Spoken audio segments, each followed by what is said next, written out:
За өдрийн төргийн бизнес сан подкастын сонсогчдод бас үзэгчдод бизнес минь редактор даваад орж байна. За бид нар үе ингээд нэг гой номын тухай юм подкаст хийдэг. За өнөөдөр бас нэг удахгүй хэвлэлтээс гарах шинэ номын тухай ярих гэж байна. За ингээд энэ номын нэр бол бизнесийн 99 асуудал ба шийдэл гэсэн юм. Одоо Монгол зохиогчтой ном өмнө нь бид нар яг голдуу орчуулга ном ярьдаг гэсэн бол өнөөдөр л яг цэвэр бизнесийн салбарт одоо олон жил удирдах ажил хийсэн хоёр туршлагатай хүний бичсэн бизнесийн 99 асуудал шийдлүүдийн номын талаар ярих гэж байна. За бид зохиогч одоо номын зохиогчид танилцуулъя те. Гансүх за уянга захирал бас ирсэн байна те. За тэгээд ер нь яг ямар учиртай юу хийж ирсэн хүмүүс гэдэг талаар бас подкаст ер нь явцад маань сонсогчтой ойлгоод авчих واخа. За тэгэхээр гансүх зөвлөхөөс асуухад ер нь яг бизнес 99 асуудал гэдэг энэ номыг бичих болсон шалтгаан бас юу те. Ер нь бас 99 гэдэг тоонд учир байна уу юу те. Ер нь яагаад энэ номыг бичих болсон гэдэг тэр эхлээд жоох ойлголт хэрэгтэй байх тийм ээ. За юуны өмнө бас энэхүү подкастыг үздэг олон одоо үзэгчдийн өнөөдрийн мэндийг хүргэе. За бизнес 99 асуудал гэдэг ном бол яг та бас тодтож жилдээ орчуулгын ном шээ. Энэ бол яг Монгол одоо өдөр төвшний ажил хийжсэн уянга захирал бит хоёрын одоо цэвэр одоо бас 30-аад жилийн те нийлүүлээд 30 жилийн удирдах гүншил хийсэн энэ туршлага дээр үндэслэж бичсэн номоо. Тэгээд дээр үед нөгөө бизнесийн шар ном гэж байдаг байсан шүү дээ те. Одоо интернет баг байхгүй байхад компаниудын хаяг байдаг, утас байдаг, мэдээлэл байдаг, их зузаан ном байсан. Тэгээд тэр номын тусламжтайгаар маш олон бизнесүүд бие биенийгаа мэддэг те ийм ном ирсэн. Тэгээд тэрэн шиг одоо бизнес эрхлэгч нар дээрэс нь бүх захирлууд, бүх хүний нөөцүүд, бүх удирдах албан тушаалтны ширээн дээр ингэж байнга хэрэглэгдэх ном байгаасаа гэж хүссэн учраас одоо энэ бизнесийн шар ном ялангуяа бизнесийн 99 асуулт шийдэл гэдэг номыг анх бичих болсон. За яагаад 99 гэхээр бас хүмүүс нэлээ олон санагдж магадгүй ямар их асуудал вэ гэдэг. Гэхдээ энэ бол хүний нөөцийн 33 одоо асуудал, хүний нөөц хөгжүүлэлтийн 33 асуудал шийдэл. За дээрэс нь компани засаглалын 33 асуудал шийдэл. Дээрэс нь гүйцэтгэх удирдлагын SEO-гийн одоо яг лидершип гэсэн энэ цогц одоо ингээд яг л бизнес бүх аж ахуйн нэгжлэр тулгардаг энэ асуудлуудыг нэгтгэснээр энэ ном 99 гэдэг одоо тийм онцлогоо гаргаж байгаа. За хоёрдугаар тэгэхээр Монголд бол одоо маш олон ном байдаг те. Одоо орчуулгын бестселлер, дэлхийн одоо бестселлер номнууд байдаг те. Одоо за бид нар одоо Google-ийн түүх ч юм уу те. Сүүлд одоо Netflix-ийн одоо түүхтэй дүрмгүй дүрм гэж маш гоё ном гарсан. За Nike-ийн түүх Shoe Dog гэж ном гарсан. Мэдээж бид нар одоо энэ Америкийн бизнесийн үеийн те хөрөнгөний зах зээлийн эдийн засгийн хямралын үед энэ том одоо giant компаниуд яаж гарсан бэ гэдэг тэр одоо түүхийг бол бид нар уншдаг. Гэхдээ яг Монгол бизнесийн асуудлыг ярьсан ном бол төдийлөн байдаг. За мэдээж одоо хуучин бол анх болор захирлын гаргаж ирсэн SEO-гийн ном. За Эрдэнэ чимэг захирлын 33 наснда SEO болох. За эсвэл ингээд хүмүүсийн бизнесийн ном бол байдаг. Гэхдээ тэр номууд бол тухайн хүний өөрийнх нь туршлага намтарлуу чиглэсэн байдаг. Энэ ном бол цэвэр бизнес дээр байдаг асуудлуудыг бизнесмен өөрөө хувьсан өөрчлөгдөж байна. Энэ дээр тулгараад идэг асуудлуудыг одоо хинээс асуух вэ гэдэг. Энэ үед л энэ ном маань бизнес эрхлэгчдийн ширээн дээр байж тийм асуултыг одоо хайж уншдаг. Энэ бол өөрөө нөгөө уран зохиолын ном шиг хинээс нь дуустал нь уншдаг ном биш. Энэ бас нэлээд зузаан 350 орчим хуудастай ном. Тийм учраас танд тулгарч байгаа асуудлыг та аль асуудлаа хайгаад шийдлийг нь бол одоо уянга захирлын байр суурьал мэдээж эмэгтэй хүн болвол маш одоо юмд юм нямба дээрэс нь микро менежинг бол үнэхээр сайн хийдэг. Дээрэс нь бит хоёрын бас нэг уянга захирал маань 20 орчим жилийн бизнес дээр удирдах албан тушаал хийсэн. Би бол нэг 10 жилийн туршлагатай учраас бас эрэгтэй эмэгтэй удирдах хүмүүсийн одоо энэ ноу хау буюу одоо цэвэрл одоо энэ практик зөвлөгөө л байгаа ном л доо. Тэгээ би бас номыг анзаархад ингээд эн чинь бол нөгөө уран зохиолын ном шиг ихнээс нэгэ дуустал унших биш ингээд бэж их ном тий. Тэг яг бизнес компанид ямар нэг асуудал тулгуур ингээд эргүүлээл яг тэр хэсгээр илүү ингээд одоо чиглэл авахар тийм ном гэж харагдсан. За тэгэхээр уянга захирлаас асуухад ер нь за хэрэгтэй гэдэг ном бол угаасаа мэдэн штэ. Ер нь яг тэгт яг энэ ном маань яг бизнес эрхлэгчтэй энэ номын агуулганд ямар байдлаар туслах, ямар асуудлыг шийдэх туслахын ер нь яагаад унших хэрэгтэй гэдэг тэр таны үндэслэлэхгүй. За ямар ч компани томч бай, жижигч бай, тэ салбар үл хамааран нөгөө хүнтэй холбоотой, компани засаглалтай холбоотой, удирдах ажлын манлайлал дээр арга барилтай холбоотой асуудлууд нийтлэг байж байдаг. Тэгэхээр энэ номонд бол бидний одоо өдөр тутам ярьдаг, сонсдог, тэгээ асуудлаа одоо мэдж байгаа хэрнээ одоо бүрэн шийдэж чаддгүй тэр бүх асуудлуудыг нэг дор багтаахыг хичээсэн. Тэгээд ер нь бол номонд багтсан мэдээлэлүүд бол бизнес эрхлэгчид болоод манай уншигчдын одоо мэдлэгийг илүү баттгах тий магадгүй илүү одоо шин нэмэлт мэдээлэл өгөх аль эсвэл бүр өөр өнцгөөс харах тэр боломжийг өгөх байх гэдэг дээр бол нэлээд ихтэй байгаа. Тэгэд яагаад ирээсээ асуултыг сонгож авсан бэ гэхээр одоо дэлхийд танигдсан энэ McKinsey, Gallup гэдэг зөвлөх үйлчилгээний компаниуд байдаг. Мөн түүнчлэн одоо Дэлхийн эдийн засгийн форум, OECD буюу эдийн засгийн хамтын ажиллагааны нийгэмлэг, IMF гэд байгууллагууд одоо энэ хүний ур чадвартай холбоотой, ажилтнуудын сэтгэл ханамжтай холбоотой, тий байгууллагын соёлтой холбоотой. За тэгэл компани засаглал, удирдах ажилтны манлайлалтай холбоотой маш чанартай судалгаануудыг одоо жил бүр одоо гаргаж яадаг тий. Тэгэхээр тухайн мэдээлэл дээр үндэслээд дээр манай Монголын дотоодын компаниудын одоо бодит кейс хилцүүлгүүдээс бид нар 300 гаруй асуултуудыг ялгаж аваад илүү одоо манай Монголын бизнесийн гэлтгүй манай Монголын байгууллагуудын одоо хамгийн ойр тулгамдж байгаа асуудлууд юу вэ те тэгээд бас хөрсөн дээр буух тэр 99 асуултуудыг шүүж аваад өдөр тутам тулгардаг тэр асуудлуудад тодорхой шийдлийг санал болгох зорилгоор бичсэн илүү одоо та бүхний одоо гарын авлага байгаасаа хүчин байгаасаа гэж зорж бичсэн. Тэгээд номны бүтцийн хувьд болохоор маш энгийн. Өөрөөр хэлбэл нэг асуудал нэг нүүрэн дээр багтсан учраас илүү одоо завгүй захирлууд, завгүй менежерүүд өдөрт нэг 5-10 минут гаргаад ингээд уншаад шин санааг олж аваасаа гэж хүсэж байгаа. Тэгэд миний хувьд энэ номыг бичихтэй бол илүү одоо нэг уншигчтай яг нүүр тулж байгаа хэлбэрээр ярилцж байгаа хэлбэрээр бичгийг хичээсэн.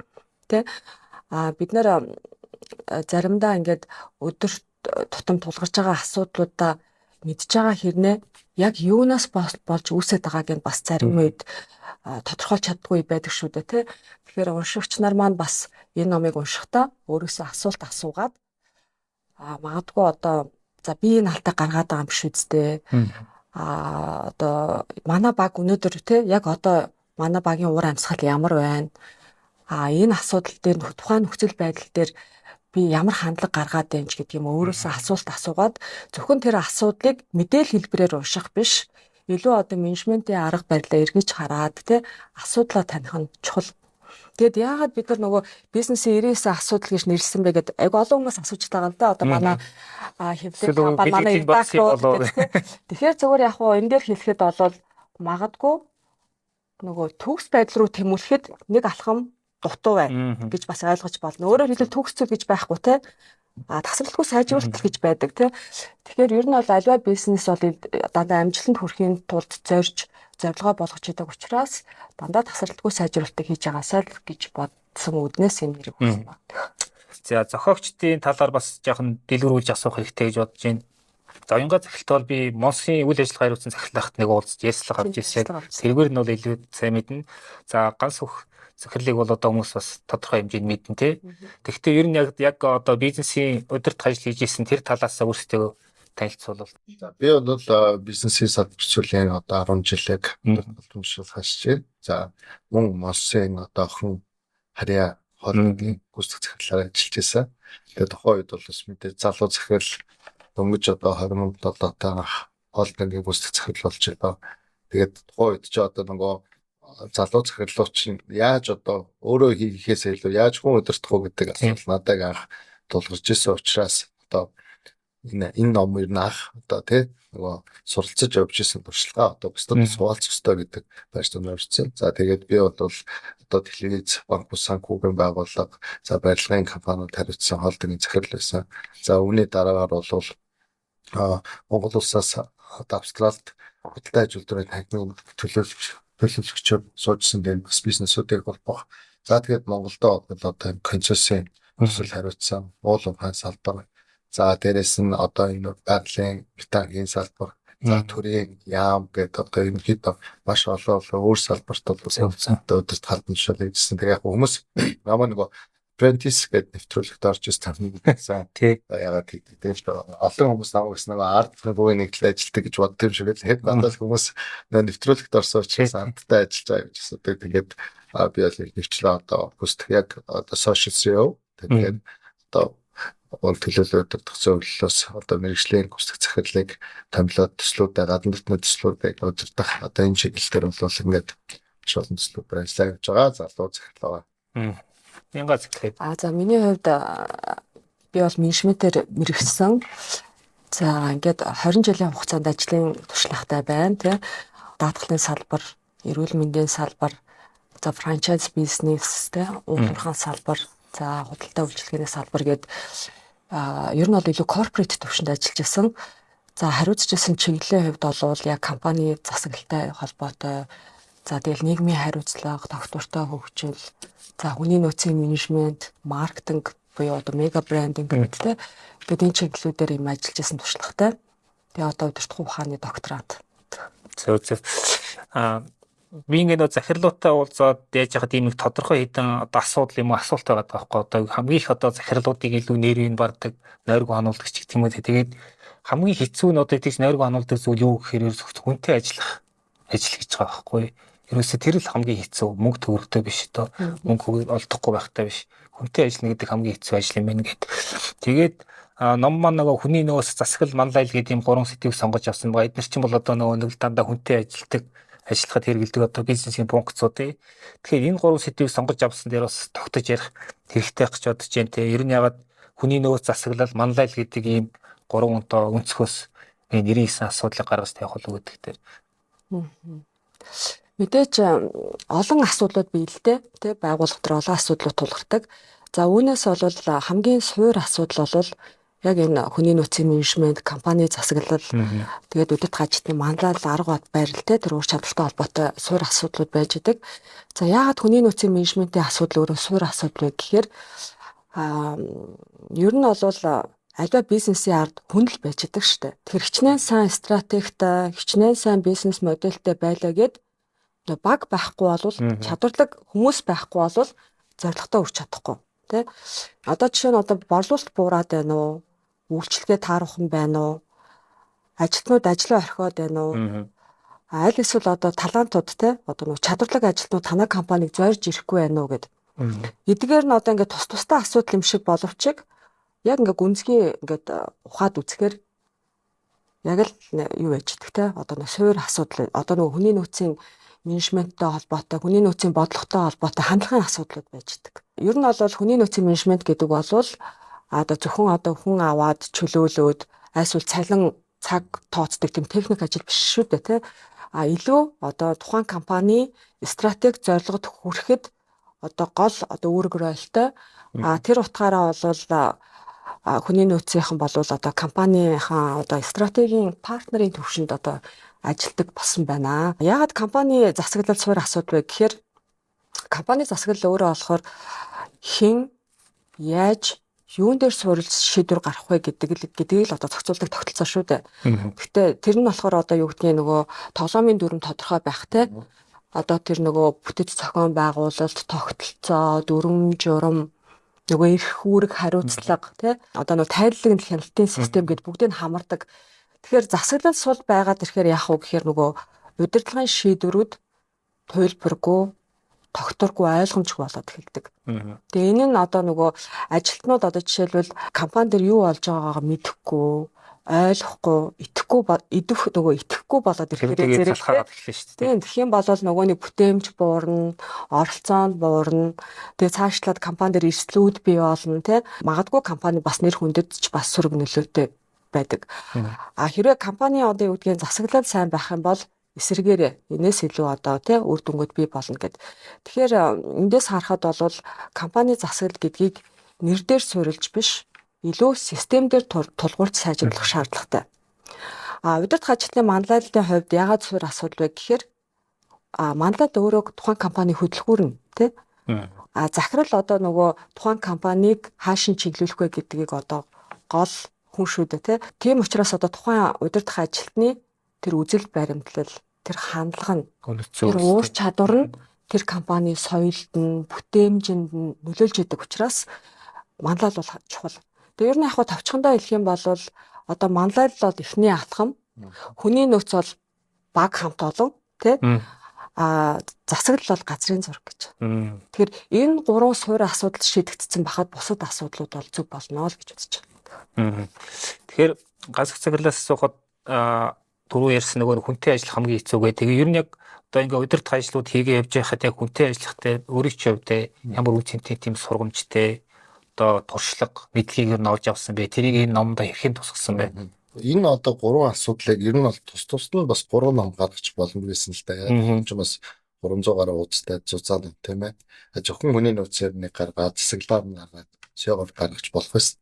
Гэхдээ бас бид нар бизнесмен хүмүүс дээрээс нь компани асуудлуудыг ингээд цогцоор нь олон одоо тэ удирдах төвшин C-level-д ажиллаж байгаа бүх одоо C-level-д ажиллаж байгаа цагтлууд өөрөөр өөрч гэсэн тулгардаг асуудал ижил учраас ингээд нэгтгсэн байдлаар гаргасан. За хоёрдугаар тэгэхээр хүний нөөц гэдэг одоо манайхаа хилээд хэвсцэн тий. Энийг бол одоо энэ цагт бид нар анхны номыг бичгтээ хүний одоо нөөц гэхээс илүүтэй хүний хөгжил тий.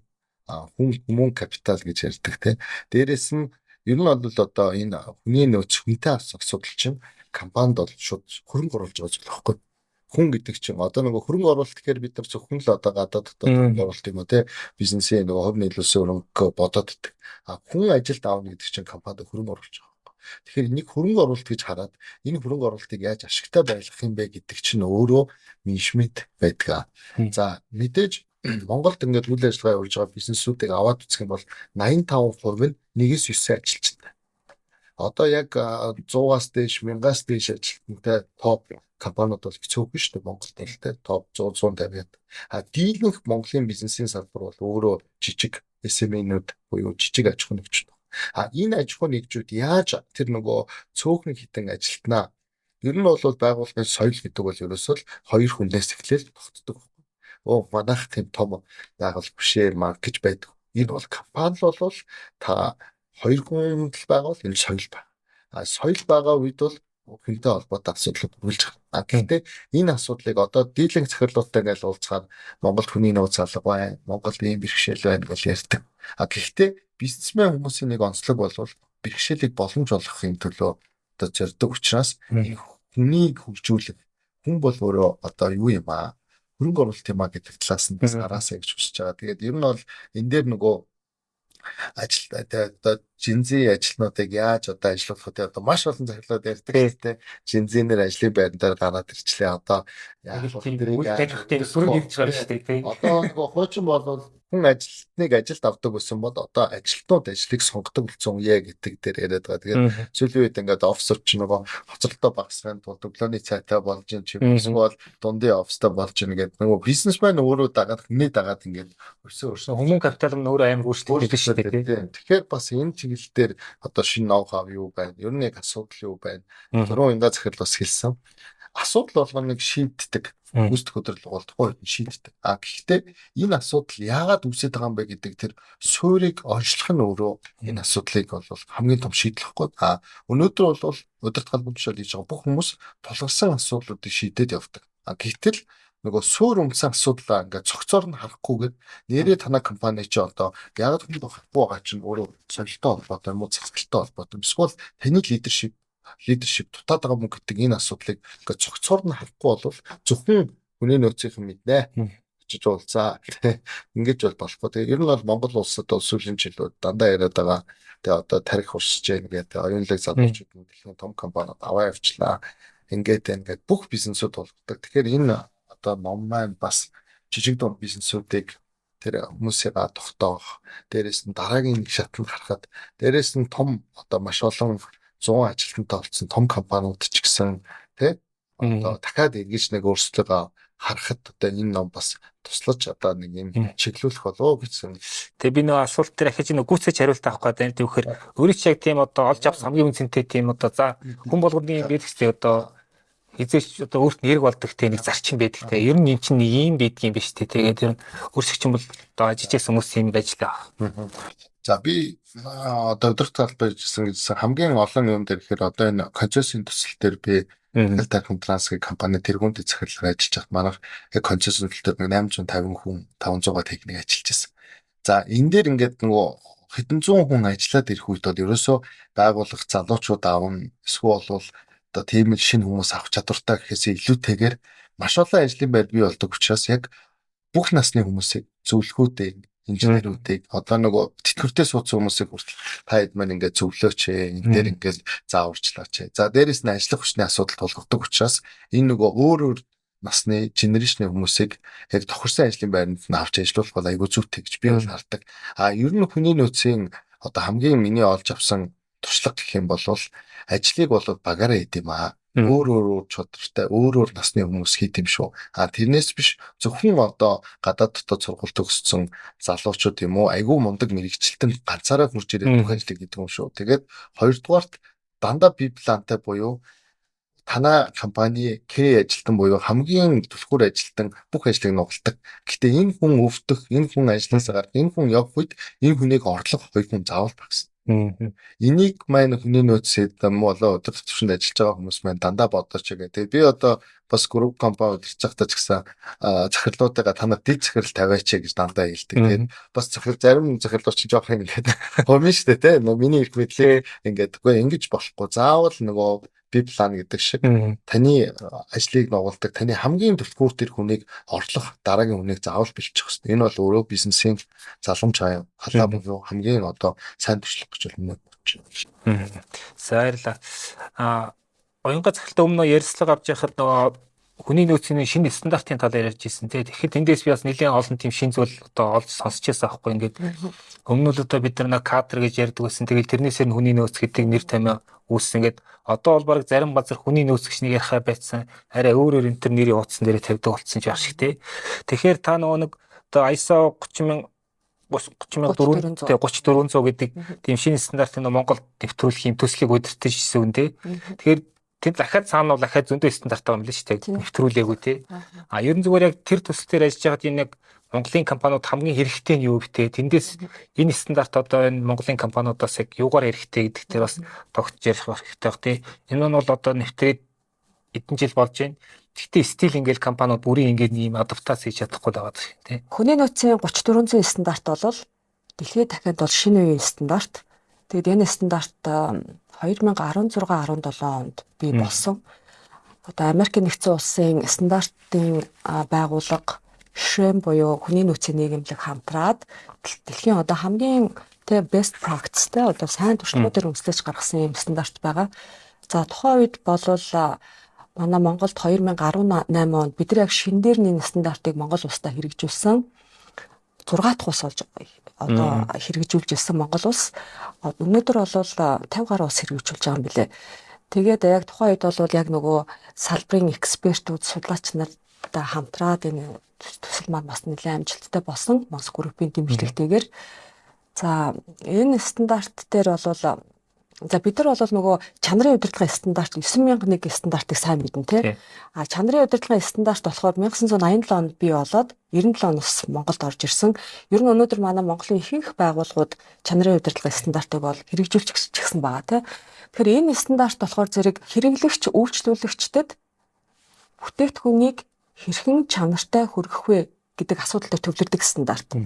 За бол хүний нөөцийн 3400 стандарт болохоор тухайн одоо тэр чанартай бүтээгдэхүүн үйлчлэгийг хэрэглэгчдэд хүргэж байгаа тий.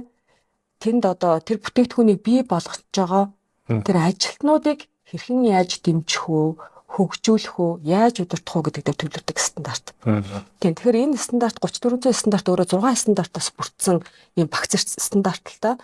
Тэгээд энэ стандартаас яг гоё зүгээр өнөөдөр одоо ихэнх бас бизнесийн байгууллагууд хэрэгжүүлж байгаа. Хэрэгжүүлээд тодорхой үр дүнг бий болгоод үнэлдэг болчихсон байна. Энэ бол маш том дэвшил.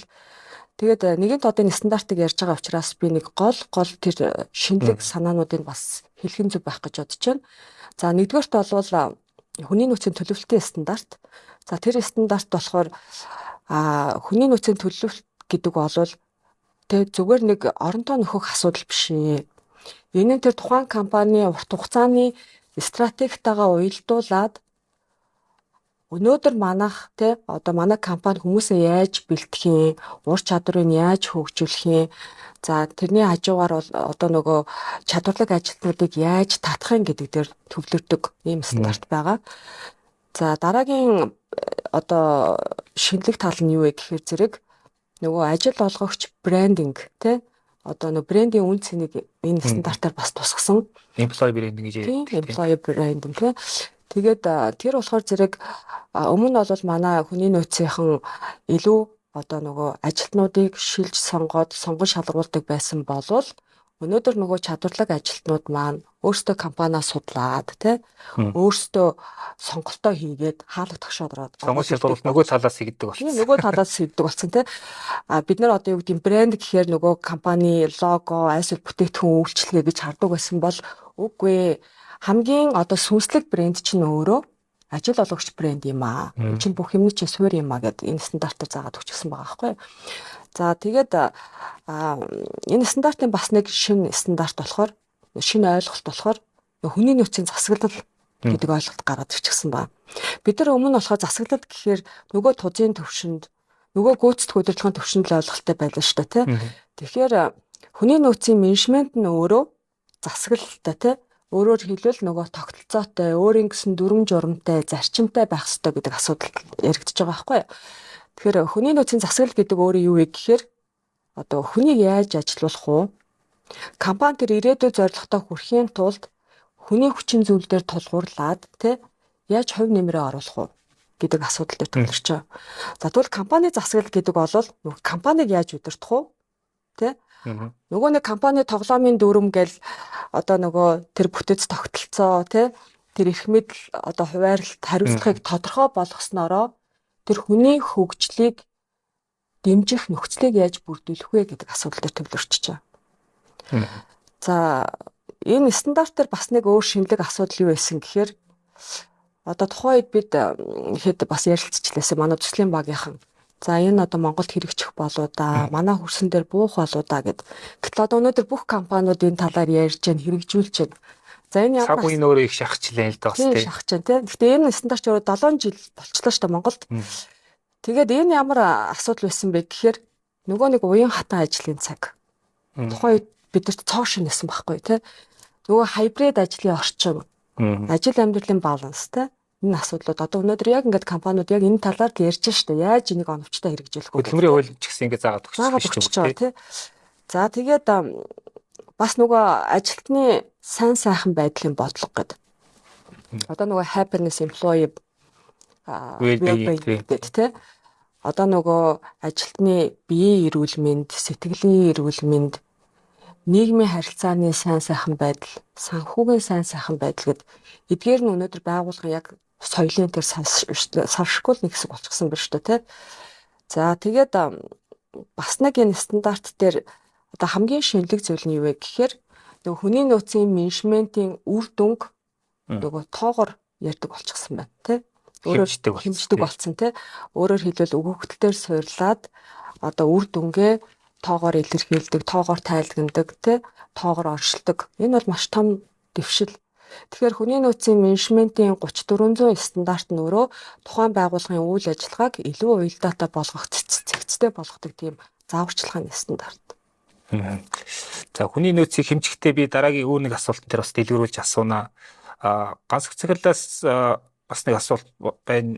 Одоо өрсөлдөх чадвар гэдэг юм яриад идэх чинь ер нь бүхэл салбарт улсын хэмжээнд ярьж байна, салбарын хэмжээнд ярьж байна, компани бүр хувийн төвчөнд ярьж байна те.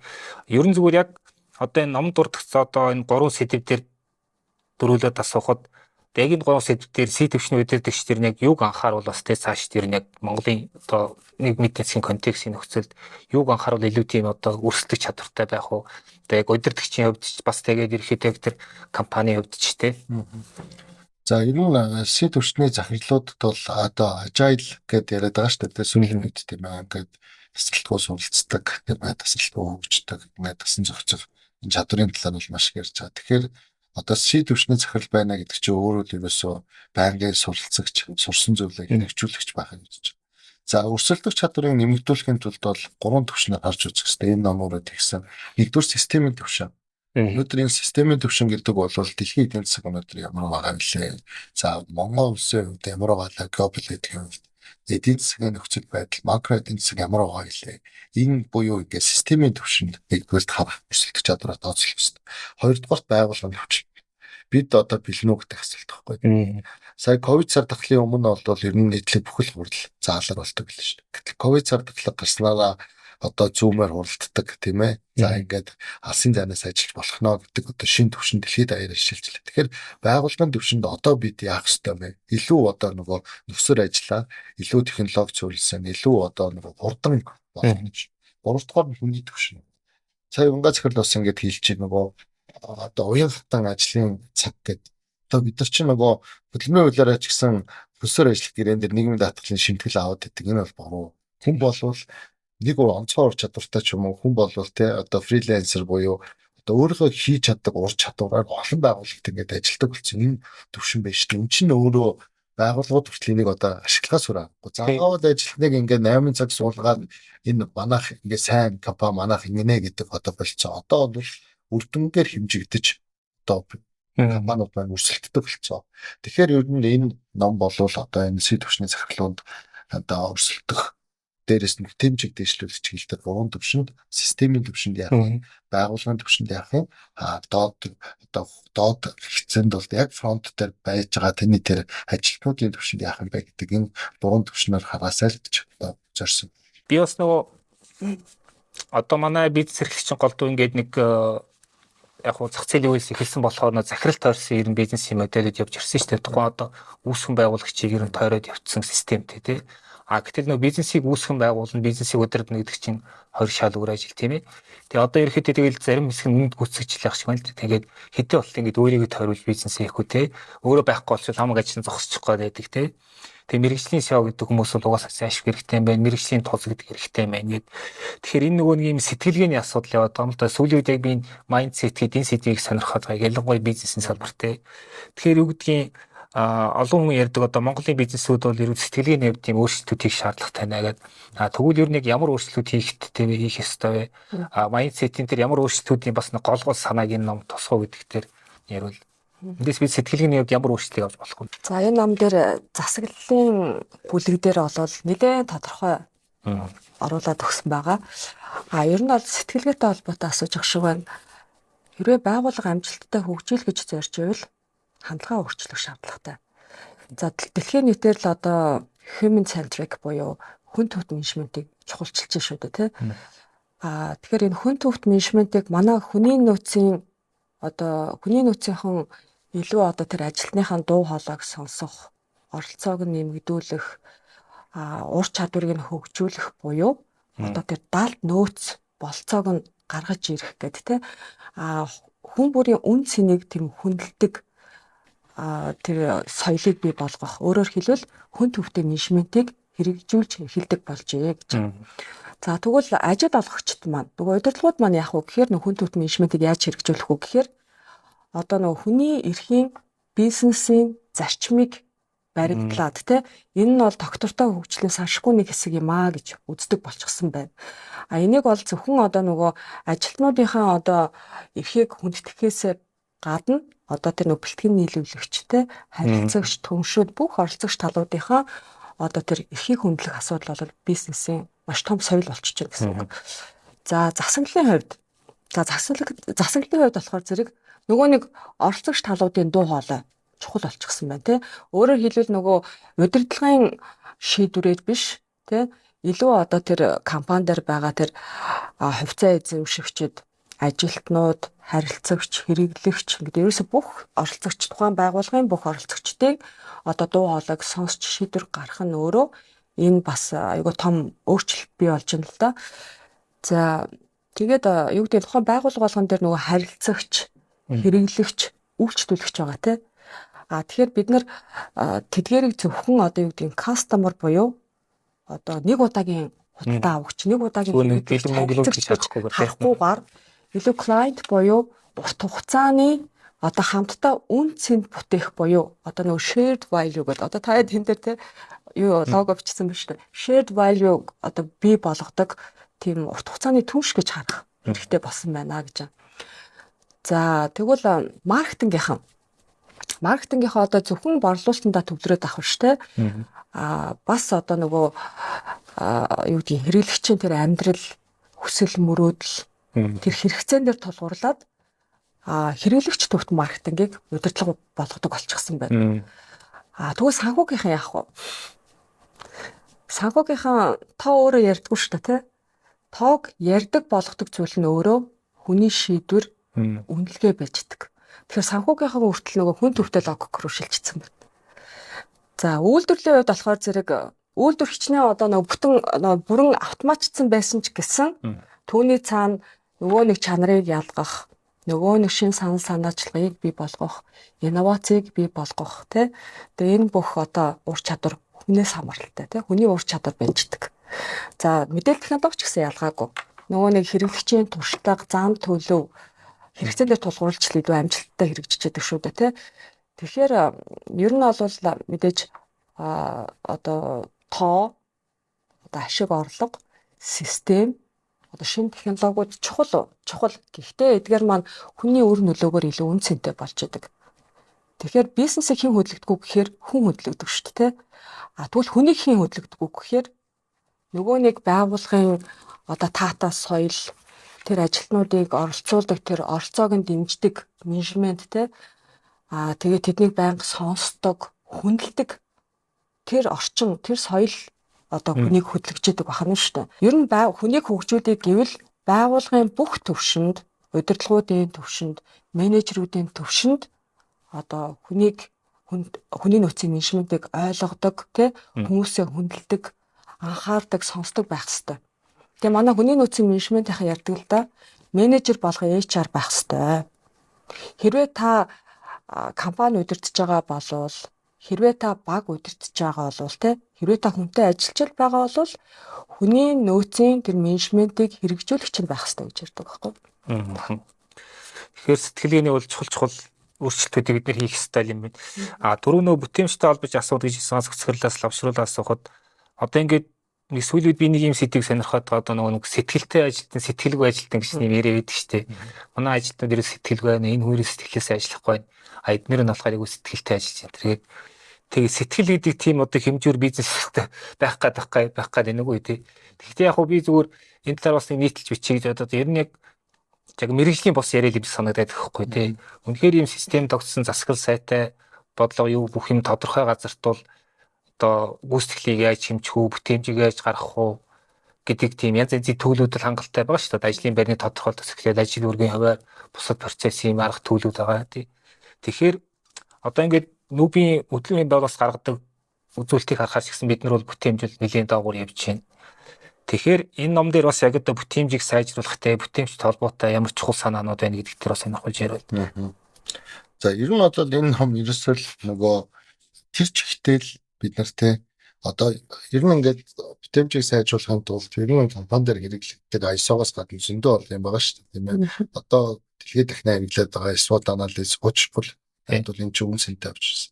Дээрээс нь ажлын байран дээр бид нар юу хийж чинь KPI нэвтрүүлж чинь, OKR хийж чинь тий. За тэгээд одоо энэ компаниудаас Америкийн компаниудад эргэлж байгаа энэ төлсүүдийг бол яг хамаахан л та. Гэхдээ нөгөө яг л түрүүний хэлдэг шиг яаж нөгөө энд байгаа хүмүүсийг тийм ээ ажилдаа хариуцлагатай яаж энд байгаа хүмүүсийг яаж одоо яг дүрмийн дагуу буюу тэр жоо ер нь бол хуучин гэж ярьдаг ус жижиг компаниг бол гүйцэтгэх захирал өдөрттэй маа захирал өдөрттэй дунд компаниг бол одоо удирдлагын банк өдөрттэй бууз өдөрттэй том компаниг бол соёл өдөрттэй маа гэдэг ярьдаг ус одоо бол яг нөгөө нэг энэ сэтгэлтэй ажилтан ч юм уу эсвэл одоо ажилдаа гарах хандлага буюу хүний бүтээмжийг дэвшлүүлэхийн тулд компаниуд маань офисоос эхлээл анхаардаг гэж байгаа. Одоо хамгийн таатай офис гэж шалгаруулдаг шүү дээ. Эндээс авахлаар нөгөө хуучин шиг нэг юм даргын өрөө нэг хит том байгаа л амар том хурлын ширээтэй байнга байгаас илүүгээр одоо бол нөгөө энэ компаниуд маань өөрөө хувьсан өөрчлөгдөд бүтээмжийг яаж дэвшлүүлэхийн тулд бүгдээрээ те одоо сүүлийн зарим цаглын өрөөний ширээнүүд ч гэсэн нөгөө дэшээ бос нам өндөр болдог болц те захирлууд маань суудсан бүгдээрээ л нэг лаптоп аваа явж явах цаасгүй компаниуд гараад ирсэн байна. Тэгэхээр өөрөөр хэлэх юм бол энэ бүтээмж гэдэг асуудал бол бүхэл цаг байсан. Энэ яг нэг үйлдвэрийн одоо энэ гоён олон дамжлагтай буюу системээр явдаг ажлаас бусад бүх газар бол энэ системийг нэвтрүүлэх чиглэлээр гарах. Тэгээд энэ дээр бол одоо нэг юм жижигхэн урчаарын юм болон гүйцэтгэх захирлуудын юм нөгөө юм типсүүд байгаа л та өөрөөр юм бол те та нэг ийм асуудал тулгараад ингээ ажилтнууд ч нэг ийм гаргаад ирэх юм бол ийм арга байдаг шүү. Энийг би ингэж шийдчихсэн шүү гэдэг одоо тийм жижиг туршлагууд өөрөө орж өгсөн учраас яг нөгөө ямар асуудлаас шалтгаалаад ямар асуудал тулгараад байгаагаас шалтгаалаад энэ бол шийдэх одоо шийдлүүд нь байгаа. Энэ асуудлуудыг шийдснээр өөрөөр хэлэх юм бол байгууллагын бүтээмж, ажилтны бүтээмж одоо тэгээд түрүүний хэлдэг шиг ярих юм бол адаглаад сэтгэл ханамжтай ажилтан, сэтгэл ханамжтай бизнес болох болов гэж байна. За ерөнхийдөө номын үндсэн 3 сэт ингээд олон өнцгөөс нь асуух гэж бас хичээлээтэй бүтээмжгээд хүний нөөцийн менежмент засаг энтер гээд өрсөлдөх чадвар майндсет гээ тэгээ үлдсэн хэсгийг нэр нуушигчтай бас үлдээх ёстой байх гэж бодож байна. Зүгээр яг би зүгээр сонирхоод асуумаар байгаа нь ер нь ном бичих явц дээр нь бас ямар одоо тийм ном бичнэ гэдэг чинь бас тийм амар ажил биш те. Бизнес удирдлагаас бас арай өөр тийм ээ. Арай өөр менежменттэй ажил. Ер нь өөрөө чиуд бас туулсан сорилт юу вэ те. Ер нь шинэ нээлт олд юу вэ энэ ном бичих явцад ер нь те. Яг тэр нөгөө бичнэ гэдэг чинь бас аюу гоё юм сонирхолтой процесс юм лээ ингээд хүн бичих явцад ингээд бодож байгаа бодол нь цэгцрээд хоёр талын процесс гоё явагддаг юм бил. Ялангуяа тэмдэг хөтөлбөрийг юу аюу анзаардаг байхгүй. Тэр талаараа сонирхоод байна. Яг үнэ ном бичнэ гэдэг амаргүй те. Илүү одоо нөгөө өөрийнхөө мэдлэг туршлагыг нөгөө эмх зэгцтэйгээр хүргэх баримтуудаа одоо ойлгомжтойгоор илэрхийлэх тэгээ илүү уншигчтай ярилцж байгаа хэлбэр гэж ойлгодог байхгүй юу? Ном бичэн уншигч уншин хоорондоо ярилцж байгаа тийм хэлбэр гэж ойлгож байгаа. Тэгээд яг хуу сорилт бол нөгөө ирээсэн асуудлаа яаж сонгох вэ? Яаж оновчтой сонгох вэ гэдэг дээр бол эхний сорилт байсан. Яагаад тэгэхээр зэрэг бизнесийн одоо тэр хариулт өгнө гэдэг бол нэг хүний өнцгөөс тий одоо нэг хариултаар илэрхийлждэг тийм асуудал бол биш шүү дээ тий. Илүү одоо маш сайн уншиж, судалж, харьцуулж, ухчиж энэ ирээсэн асуултыг гаргаж ирсэн. За нөгөөтэйгөр бол хэд нөгөө албан ёсны хэлбэрээр биш тий. Одоо манай бизнес эрхлэгчдэд илүү ойрхон бодитоор тийм мэдрэгдэх байдлаар өөрөөр хэлбэл за энэ асуудал яг л манай компани дээр тулгарч байгаа асуудал та гэж илүү танил байдлаар бичих хичээсэн.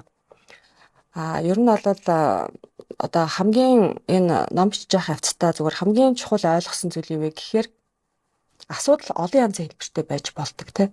Гэхдээ тэрний цаана яг гол нэг шалтгаан байгаад байгаа нь одоо ажилтнууд сэтгэл ханамжгүй байх тэр багийн үйл ойлголцол те магадгүй тэр нөгөө байгууллагын соёлд одоо үүсэж байгаа тэр зөрчил ч юм уу те тэрний цаана бол нөгөө удирдах ажилтны ур чадвар арга барил манлайлалтай холбоотой асуудал байгааг олж харсан л доо. Тэгэхээр яг асуудал байгаа гэдэг бол өөрөө муу зүйл бол биш. Энэ бол боломж те хамгийн гол нөгөө удирдах ажилтнууд маань энийг одоо юу гэдгийг шууд одоо дарах биш те одоо хурдан шийдээд орхих биш аль болохоор энийг илүү тасралтгүй сайжруулалт болгоод мэдээлэл болгоод одоо юу гэдгийг одоо өөрт хэрэгтэй байдлаар илүү нөгөө бизнесийн бас нэг прогресс гэж харах нь өөрөө чухал. Одоо юу гэдгийг туршлагатай захирлуудын толгойд байгаа юм ингээд цаасан дээр буугаад бас илүү нөгөө нэг юм хүртээмж дэлнэ гэдэг чинь тэр бас айгүй чухал. За тэгээд дараагийн асуулт бол ерөөхдөө яг Монголын бизнес хамгийн том сорилт юу байсан бэ гэдгээс энийг алгасъя гэж бодож байна. Ягаад тэгэхээр бид гурван ярианаас ер нь ойлгомжтой энэ хамгийн хэцүү бол сорилт бол хүнтэй ажил хүн гэдэг энэ ховсомтгой юм одоо капитал одоо үнэт зүйлийг удирдах гэдэг бол айгүй нарийн цогцож төвхтэй ажил хамгийн том сорилт бол энэ ах тийм ээ. За тэгээд ер нь яг зүгээр цаашдаа сонирхоход хоёр зөвхөгч асуухад ер нь ном гаргасны дараах гээд таарын төлөвлөгөө бас юу вэ те бас нэг уншигчд маань бас өөр шин нэмэх гэж магадгүй шүү дээ. Стайд одоо ингээд өнөө захирлаас ном бичих юм. Одоо ингээд бас их том өвсөр ажилтаа ном бичнэ гэдэг бол тэгээд одоо энэ дээр одоо өнөө захирал битээр бол 2 жилээ хугацаа. Одоо энэ анхны ном бичигдээс эхлээд 2-3 жилийн өмнөөс баг ярьсан тийм. Сүүлд 1 жил яг ном дээр сууж ажилтаа. Тэгээд нөгөө ирээсэн асуудал учраас маш их системтэй, бүлгийн дүгнэлттэй. Тэгээд ер нь бол асар олон л одоо жишээлбэл бол толгорсон л тэгээд энэ ном бол одоо миний хувьд яг 5 дахь ном. Зөв 5 дахь ном. Өмнө нь би одоо soft skill одоо манайхан дандаа зөөлөн ур чадвар орчлуудаа би тэгвэл hard skill натан ур чадвар юм. Тэгж болохгүй.